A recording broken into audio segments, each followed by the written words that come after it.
राज्यातील 12 जिल्हा परिषदांच्या निवडणुकांचं बिगुल वाजलं। 5 फेब्रुवारीला मतदान तर 7 फेब्रुवारीला मतमोजणी होणार। 27 जानेवारीपर्यंत अर्ज माघारी घेता येणार। महापालिका निवडणुकांचा प्रचार संपण्यासाठी फक्त अर्धा तास शिल्लक। 30 मिनिटात प्रचाराच्या तोफा थंडावणार। शेवटच्या दिवशी प्रचार रॅली, रोड शो यावर भर। दोन्ही राष्ट्रवादीच्या विलीनीकरणाचा निर्णय वरिष्ठ पातळीवर घेतला जाईल। दोन्ही राष्ट्रवादी एक झाल्यास राष्ट्रीय लोकशाही आघाडीत राहायचं की नाही हे ठरवावं लागेल। खासदार सुनील तटकरे यांची प्रतिक्रिया। पुढची 2 रात्र डोळ्यात तेल घालून जागे राहा। कुणी पैसे वाटत असेल तर कानपाटात लावा। शाखा भेटी दरम्यान उद्धव ठाकरेंचं विधान।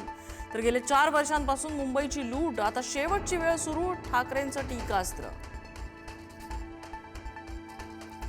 राज्यात येणाऱ्या उद्योगधंद्यांना माझा विरोध नाही, पण अदानींच्या मोनोपॉलीला माझा आक्षेप। राज ठाकरेंची टीका। तर कोणतंही पोर्ट अदानींनी उभं केलेलं नसल्याचं विधान।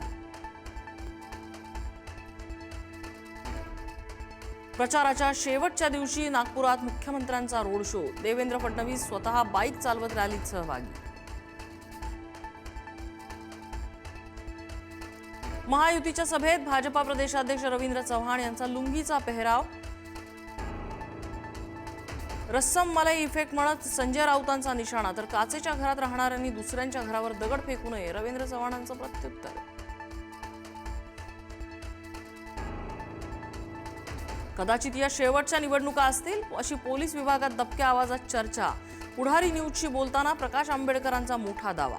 महापालिका निवडणुकीत कोणालाही स्पष्ट बहुमत मिळणार नाही, आंबेडकरांचं वक्तव्य। प्रचाराच्या शेवटच्या दिवशी काँग्रेसकडून सेलिब्रिटींसोबत प्रचार। चंद्रपुरात गौतमी पाटीलच्या रोड शोचं आयोजन। तर लातूरमध्ये सैराट फेम अभिनेता आकाश ठोसर प्रचार रॅलीत।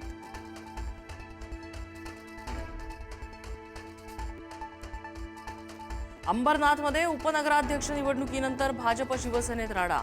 अंबरनाथ पालिकेबाहेर भाजप आणि शिवसेनेचे कार्यकर्ते भिडले।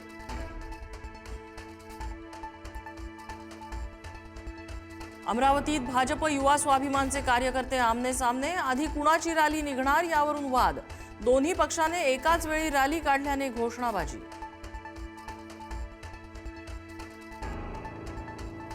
सोलापूरचं ग्रामदैवत श्री शिवयोगी सिद्धरामेश्वर महाराजांचा अक्षता सोहळा। सोहळ्याला 19 वर्षाची परंपरा। मंदिरातील संमती कट्ट्यावरती शुभविवाह। पंढरपुरात रुक्मिणी मातेच्या भोगी पूजेनं मकर संक्रांतीची सुरुवात। रुक्मिणी मातेला पंचामृताचा अभिषेक करत हळदी कुंकू आणि सौभाग्यालंकार अर्पण। Thank you.